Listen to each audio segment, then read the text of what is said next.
Na aula de hoje, eu vou apresentar alguns conceitos teóricos da física do calor, sendo os principais tópicos calor sensível e calor latente. Primeiramente, vamos discutir acerca da diferença entre calor e temperatura, um tema muitas vezes confuso, mas de suma importância para o entendimento dessa aula. Historicamente, muito foi discutido a fim de definir uma grandeza que pudesse expressar o quão quente algo está. Essa grandeza foi chamada de temperatura. A temperatura é uma grandeza que mede indiretamente o grau de agitação das moléculas de uma determinada substância, enquanto o calor é energia em transe. Não existe calor sem diferença de temperatura. Essa diferença de temperatura pode ser, por exemplo, entre dois corpos ou entre um corpo e o meio. Além disso, é importante entender que sem calor não há variação de temperatura. Com esses conceitos, a gente pode passar a entender calor sensível, calor latente e calor específico. Enquanto a temperatura é uma indicação indireta do grau de agitação das moléculas e calor é a transferência de energia térmica, calor específico é o quão fácil ou quão difícil é para uma certa substância mudar sua temperatura devido a um determinado calor. A água é conhecida por ter um calor específico alto, o que significa que é necessário muito calor para ter uma variação relativamente pequena da sua temperatura. Mas cada substância tem seu próprio calor específico. Já em relação à diferença entre calor latente e calor sensível. Calor sensível é onde há variação de temperatura, mas não há variação de estado. Calor latente é onde há variação de estado, mas não há variação de temperatura. Para uma substância como a água mudar de estado, é necessário dar calor a ela ou tirar calor dela. A questão é que, dependendo do grau de agitação das moléculas de uma substância, em alguns momentos esse calor vai ser utilizado para mudar a substância de fase ou para alterar sua temperatura. Por exemplo, um cubo de gelo a menos 5 graus Celsius. É necessário que esse cubo de gelo chegue a 0 graus para derreter. Todo o calor que você der para essa substância de menos 5 graus até 0 vai ser utilizado para variar sua temperatura. Ao chegar a 0 graus Celsius, ele precisa derreter, então todo o calor que você der para ele vai ser utilizado para mudar a sua fase. Depois de derretido, todo o calor que você der para essa substância vai ser utilizado para aumentar a sua temperatura.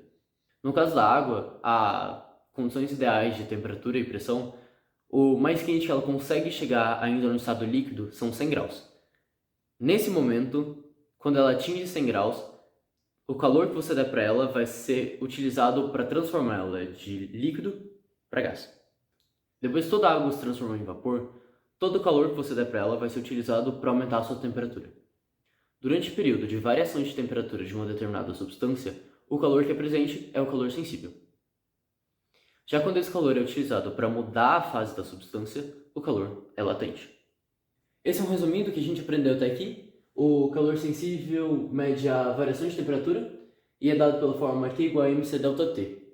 Q é calor, M é massa, C é calor específico e delta T é a variação de temperatura, TF menos TI. O calor latente é utilizado para mudança de fase e é dado pela fórmula Q igual a ml, sendo que, novamente, calor, M massa e L calor específico latente. E o calor específico mede a dificuldade de variar a temperatura de uma substância ou de um determinado corpo.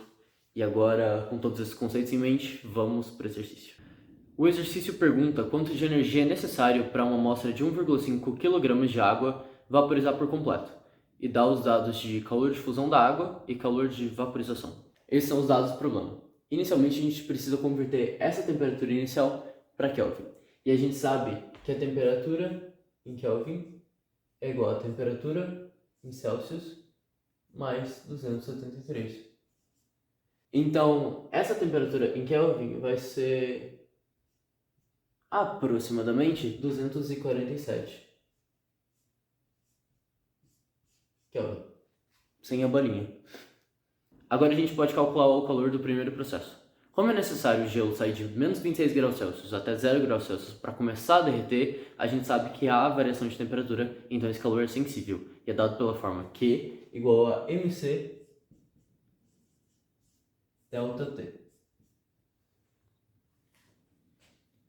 O Q1. A gente tem a massa da água, que é 1,5 kg. A gente tem o calor específico do gelo,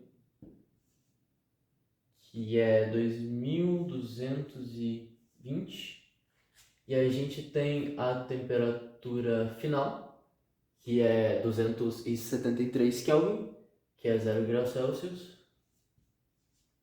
menos a temperatura inicial que é dada, que é de 247. Fazendo a conta, a gente chega em aproximadamente 86,6 kJ. Esse é o primeiro calor. Agora, o gelo já atingiu 0 graus Celsius e tem que derreter por completo. Então a gente sabe que esse calor, o Q2, é latente, que é dado pela fórmula Q igual a mL. O calor de fusão da água é 333 kJ por quilograma. A massa continua a mesma, de 1,5 kg, e a gente só multiplica por 333. Fazendo a conta, a gente descobre que o calor necessário para derreter esse 1,5 kg de gelo é aproximadamente 499 kJ. Agora que o gelo virou água, a gente precisa descobrir o calor necessário para essa água sair de 0 graus Celsius até 100 graus Celsius, que é o ponto de ebulição.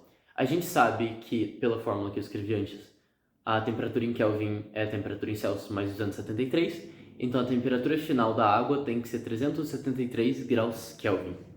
Como existe variação de temperatura, o calor é sensível, e de novo é dado pela fórmula Q igual a mc delta T. A massa continua a mesma, de 1,5 kg. O calor sensível da água é 4.190 joules por quilograma Kelvin. E a variação de temperatura é de 373 Kelvin menos 273.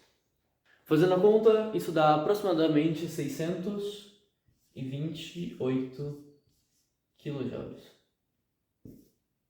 E é o nosso Q3.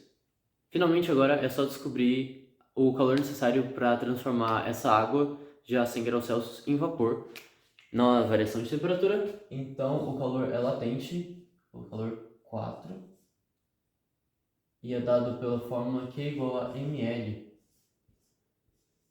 Novamente a massa não muda, e o calor latente de vaporização da água é 2.256 kJ por quilograma. Fazendo a conta, esse calor dá aproximadamente 3.384 kJ. Por fim, a gente sabe que o calor necessário para transformar 1,5 kg de gelo a menos 26 graus Celsius em vapor de água é a soma do calor de cada um desses processos, ou seja, aproximadamente 4.598 kJ,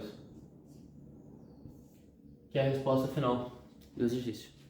Então, é isso. E muito obrigado por ter assistido até aqui.